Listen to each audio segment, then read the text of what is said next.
Good morning, dear students and friends. Once again, you're most welcome to my channel Locus Maths Solution. I am Maths teacher Om Prakash Pathak, and once again today I am going to explain you the concept of number system. आज मैंने अपने पिछले video में आप लोगों को शांत दशमलव संख्याओं और अशांत आवर्ती संख्याओं जो कि परमेय संख्या होती हैं के बारे में विस्तार से समझाया था और उनके बहुत ज़्यादा मात्रा में एग्जाम्पल के थ्रू आप लोगों को समझाया था। आज पुनः उनकी पुनरावृत्ति मैं करवा रहा हूँ, ध्यान से समझिएगा। जो बच्चे पिछले वीडियो नहीं देखे होंगे वो भी समझ सकते हैं आज के वीडियो देखकर।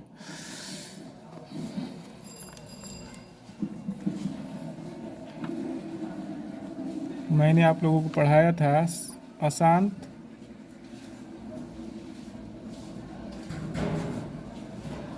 आवर्ती संख्याएं जो कि परमेय संख्या होती हैं।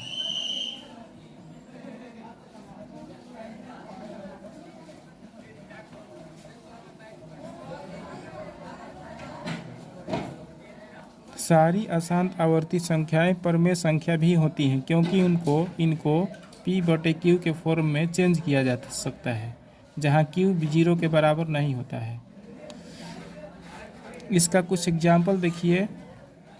इसका एग्जाम्पल, कोई संख्या होता है, पॉइंट के बाद एक ही संख्या बार बार रिपीट होता रहता है अनंत तक। इस अशांत आवर्ती संख्याओं का पहचान है कि किसी संख्या के बाद पॉइंट रहता है या केवल पॉइंट के बाद एक ही अंकों का रिपीटिशन या अंकों के समूह का रिपीटिशन होता रहता है। इसमें देखिए, इसमें पॉइंट के बाद 5 5 5 5 5 5 बार बार रिपीट होता जा रहा है अनंत तक। अतः यह संख्या जो है अशांत आवर्ती संख्या है। जैसे 11.12 बार बार 12 रिपीट इसमें हो रहा है अनंत तक। अतः ये अशांत आवर्ती संख्याएं हैं। या बट्टे के रूप में अगर लिखेंगे तो हम पाएंगे कि किसी संख्या के नीचे 2 के पावर m इंटू 5 के power n where m and n belongs to integer, यानी कि m और n इंटीजर है, पूर्णांक है। अगर अशांत आवर्ती संख्याओं को हम P/Q के फॉर्म में चेंज करेंगे तो हम पाएंगे कि इसका डिनोमिनेटर जो है इसके फॉर्म के अतिरिक्त एक अन्य फैक्टर देता है। या तो 3 दे देगा या तो 7 दे देगा नीचे, या तो 11 दे देगा। जैसे कि कोई संख्या ऊपर रहेगा और नीचे 2 के पावर m गुणे 5 के पावर n के अलावा अन्य कोई संख्या रहेगा।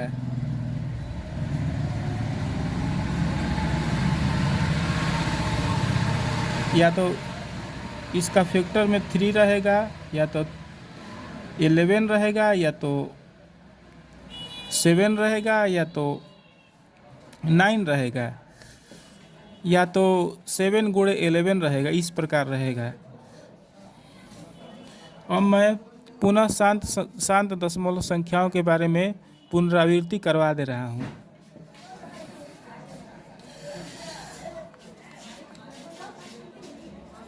शांत दशमलव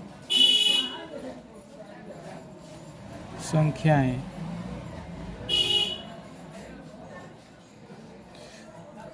यदि किसी संख्या के बाद दशमलव आए और उसके बाद कुछ अंक आकर एक स्थान पर स्टॉप हो जाए, रुक जाए, उसके आगे न बढ़ें, तो ऐसी संख्या शांत दशमलव होती हैं। जैसे देखिए, इसमें पॉइंट के बाद 5 8 7 1 इसके बाद आगे नहीं बढ़ रहा है, अतः यह संख्या जो है शांत है। और इसको P/Q के फॉर्म में इस प्रकार चेंज करते हैं।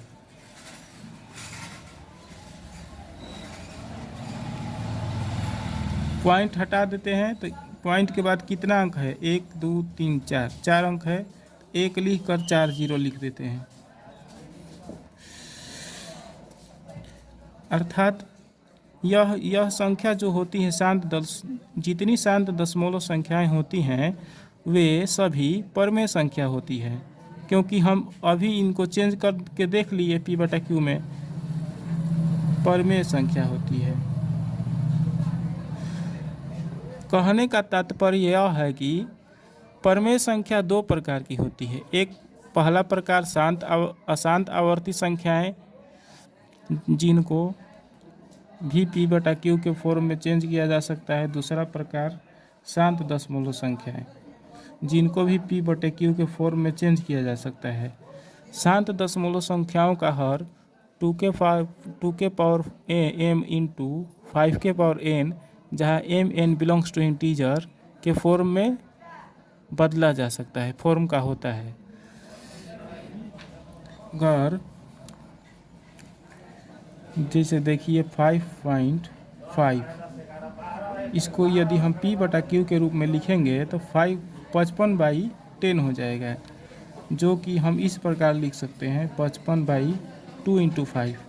ध्यान से इसका डोमिनेटर ध्यान से देखिए, 2 इंटू 5 के फॉर्म में आ रहा है, अर्थात 2 के पावर m इंटू 5 के पावर n के फॉर्म में आ रहा है, जहाँ n इंटीजर है। अतः यह जो संख्या है किसी भी शांत दशमलव संख्या का हर इसी के फॉर्म में आता है। और मैं आज आप लोगों को मेरा आज का जो टॉपिक रहेगा वह अशांत अनावर्ती संख्याओं के बारे में रहेगा।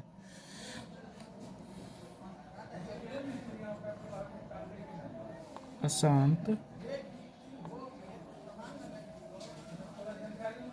अनावर्ती संख्या।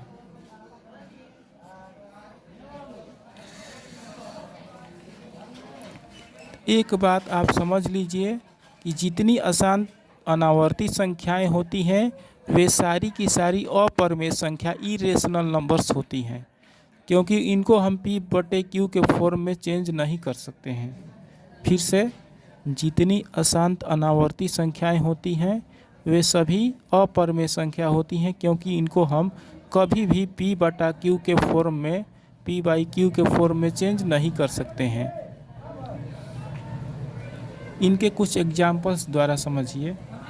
जैसे कि मैंने 7.121567892 अनंत तक मैंने एक संख्या ले लिया 7.121567892 इसका यह तात्पर्य है कि यह जो संख्या है पॉइंट के बाद अंकों की संख्या अनगिनत तक जा रही है, और हम यह नहीं बता सकते हैं कि एक के बाद क्या आएगा, एक के हम पक्का नहीं बता सकते हैं। इसमें एक ही संख्या का रिपीटिशन बार बार नहीं हो रहा है। पॉइंट के बाद अलग अलग प्रकार की संख्याएं, पॉइंट के बाद अलग अलग तरह के अंक, बार बार अलग अलग तरह के अंक आते जा रहे हैं अनंत तक। ऐसी संख्याओं को अशांत अनावर्ती संख्या कहते हैं। यदि पॉइंट के बाद अलग अलग तरह का अंक अनंत तक आता चला जाए, कभी रुके ना, तो ऐसी संख्याओं को हम अशांत अनावर्ती संख्या कहते हैं। और ये संख्याएं अपरमेय संख्या अर्थात इरेशनल नंबर होती हैं। जैसे देखिए 11.562134789 ... इसमें ध्यान से देखिए कि पॉइंट के बाद जो अंक आ रहे हैं और अनगिनत तक जा रहे हैं। डॉट का अर्थ है अनगिनत तक जा रहे हैं, और हम यह कन्फर्म नहीं बता सकते हैं कि 1 के बाद क्या आएगा, इसके बाद क्या आएगा, इसके बाद क्या आएगा।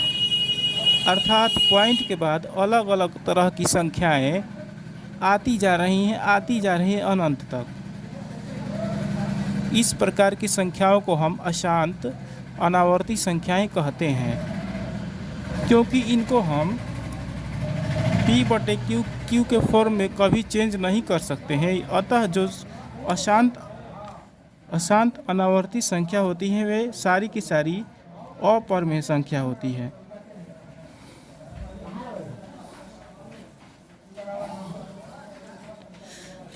इरेशनल नंबर होती हैं।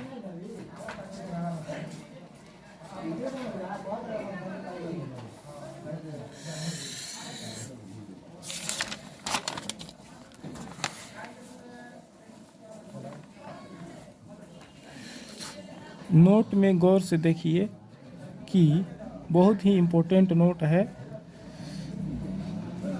अशांत अनावर्ती संख्याएं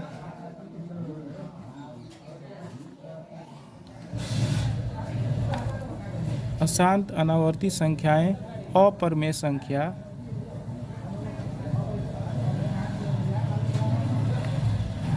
होती हैं।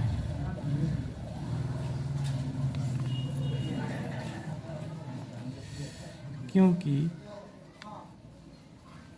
इनको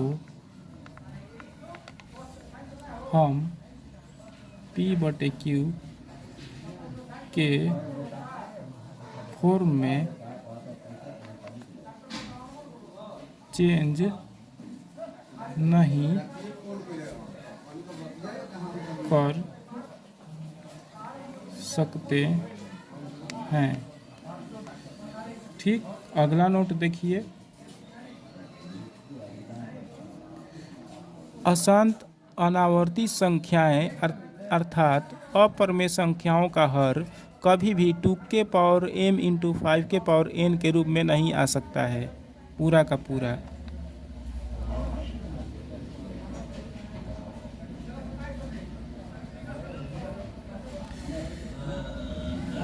अशांत अनावर्ती संख्याओं अर्थात अपरिमेय संख्याओं का हर कभी भी 2m × 5n जहाँ mn बिलोंग्स टू इंटीजर अर्थात mn पूर्णांक है नहीं हो सकता है।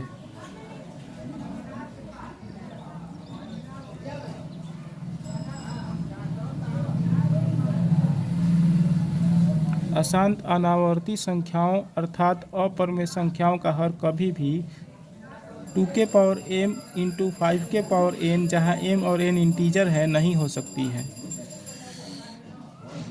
ये परीक्षा में पूछ सकता है कि क्या अशांत अनावर्ती संख्याओं का हर अर्थात अपरिमेय संख्याओं का हर 2m × 5n जहाँ m and n भी इंटीजर हो सकता है। तो आप कहिएगा नहीं हो सकता है, क्योंकि अशांत अनावर्ती संख्याओं का हर नहीं होता है इसके फॉर्म का। यदि कोई संख्या रूट के अंदर रहे और वह संख्या पूर्ण वर्ग ना हो, पहले हम समझेंगे कि कौन कौन सी संख्या पूर्ण वर्ग होती है इस कॉन्सेप्ट को जानने से पहले। तो देखिए, अगर किसी संख्या का हम स्क्वायर करें और जो संख्या आए तो वह संख्या पूर्ण वर्ग कहलाती है। पूर्ण वर्ग संख्याएं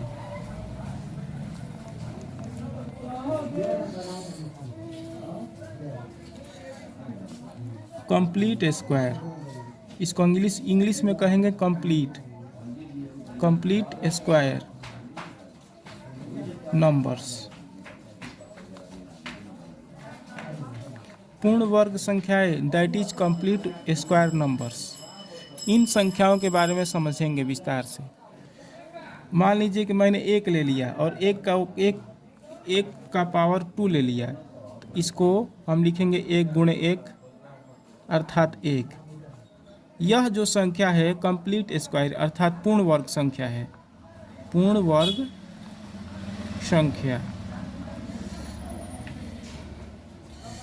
अब मैंने 2 ले लिया और 2 का पावर 2 ले लिया। इसको 2 बार लिखेंगे, 2 इंटू 2, पावर 2 रहेगा तो 2 बार लिखते हैं, पावर 3 रहेगा तो 3 टाइम्स लिखते हैं, पावर 4 रहेगा तो 4 टाइम्स। तो 2 इंटू 2 4 आ जाएगा। तो 4 जो आएगा वह पूर्ण वर्ग संख्या होगा। हमारा रिजल्ट जो 4 आ रहा है वह पूर्ण वर्ग संख्या है। 3 का अगर स्क्वायर हम ले लेंगे तो 3 इंटू 3 लिखेंगे और 3 इंटू 3 करेंगे तो 9 आएगा। 9 जो हमारी संख्या होगी वह पूर्ण वर्ग संख्या है। 1 पूर्ण वर्ग संख्या है, 4 पूर्ण वर्ग संख्या है, 9 पूर्ण वर्ग संख्या है। सिमिलरली यदि मैं 4 का स्क्वायर ले लूँगा तो 4 इंटू 4 16 आ जाएगा। तो 16 पूर्ण वर्ग संख्या है, पूर्ण वर्ग संख्या है। यदि मैं केवल 5 लूँ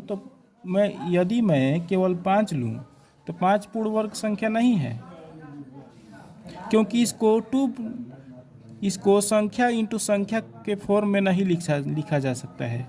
इसको x इंटू एक्स के फॉर्म में नहीं लिखा जा सकता है। यदि मैं इसको जनरलाइज वे में करूं, मैं इसका जनरल फॉर्म निकालने का प्रयास करूं, तो मैं इस प्रकार इसको लिखूंगा n इंटू एन। n मान लीजिए कोई अभाज्य संख्या है। n मान लीजिए कि कोई अभाज्य गुणनखंड है और 2 बार मैं n लिखूंगा तो n का स्क्वायर आ जाएगा। तो n का स्क्वायर जो आएगा तो n का स्क्वायर ही हमारा पूर्ण वर्ग संख्या है। जैसे कि 16 को मैं लिख सकता हूँ 4 इंटू 4 के फॉर्म में, तो 16 पूर्ण वर्ग संख्या है। 20 को मैं संख्या गुणे संख्या के फॉर्म में नहीं लिख सकता हूँ। जो संख्या यहाँ होगा वही संख्या यहाँ होना चाहिए। जैसे देखिए, अगर मैं 20 को ऐसे लिखता हूँ 4 इंटू 5, 4 इंटू 5, 4 एंड 5 में मल्टीप्लाई हम करेंगे तो 20 आ जाएगा। लेकिन 20 पूर्ण वर्ग संख्या नहीं होगा, क्योंकि एक ही संख्या से 2 बार गुणा नहीं हुआ है, अलग अलग संख्याओं से 2 बार गुणा हुआ है तब 20 आया है। ऐसी संख्या को पूर्ण वर्ग संख्या कहते हैं जो एक ही संख्याओं के 2 बार गुणा होने से आता है। समझने का प्रयास करिए, ऐसी संख्याओं को हम पूर्ण वर्ग संख्या कहते हैं जो एक ही संख्याओं के 2 बार गुणा होने से आता है। जैसे मान लीजिए कि हम 7 में 7 से गुणा करेंगे तो इसमें एक ही संख्याओं का 2 बार गुणा कर रहे हैं, तो जो संख्या आएगी 7 में 7 से गुणा करेंगे तो 49 आएगा। तो 49 हमारा पूर्ण वर्ग संख्या होगा, न कि 20 होगा, क्योंकि 20 का फैक्टर 20 को हम तोड़ते हैं तो अलग अलग संख्याओं का गुणनफल आ रहा है। 49 को हम तोड़ते हैं तो एक ही संख्याओं का 2 बार गुणा आ रहा है, इसीलिए 49 पूर्ण वर्ग संख्या होगा। मुझे विश्वास है कि आपने इस कॉन्सेप्ट को समझ लिया होगा। मैं आगे अब बढ़ता हूँ। यदि रूट के अंदर स्क्वायर रूट, इसको ऐसे भी लिखते हैं या इसको ऐसे केवल लिख देते हैं। स्क्वायर रूट को इस प्रकार भी लिखते हैं और केवल इस प्रकार भी लिखकर छोड़ देते हैं। हमें समझना चाहिए कि यहाँ पर 2 है, छिपा हुआ है। यदि स्क्वायर रूट के अंदर कोई संख्या रहे, यदि स्क्वायर रूट के अंदर कोई पूर्ण वर्ग संख्या न हो, जैसे कि 7 जो है पूर्ण वर्ग संख्या नहीं है, तो यह अपरिमेय संख्या हो जाता है, इरेशनल नंबर हो जाता है।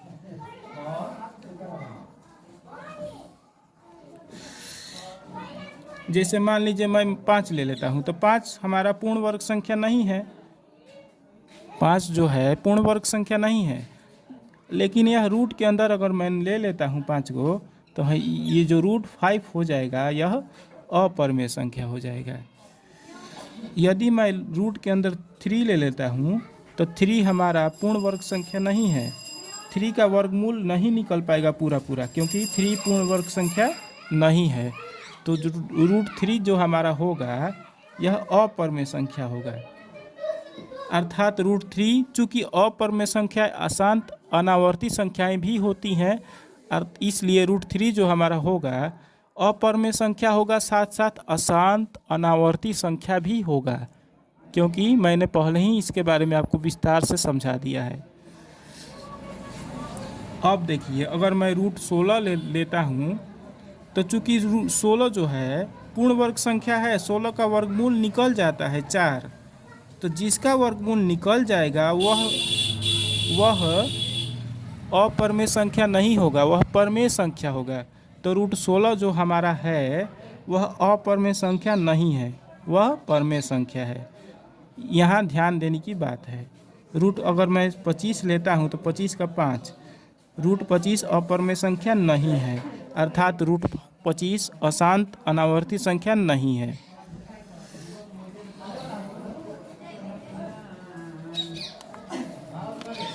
आज का मेरा वीडियो कैसा लगा यह ज़रूर बताइएगा कमेंट बॉक्स में। अगर अच्छा लगा हो, अगर आपको अच्छा लगा हो और मैं आपको कंसेप्ट समझाने में सफल यदि रहा हूँ तो मेरे वीडियो को लाइक करिएगा और इस ज्ञान को सभी और पहुँचाने के लिए अपने दोस्तों के साथ शेयर करिएगा। और इसी प्रकार के ज़्यादा से ज़्यादा वीडियो शीघ्रता से पाने के लिए मेरे चैनल को अवश्य ही सब्सक्राइब करिएगा। धन्यवाद।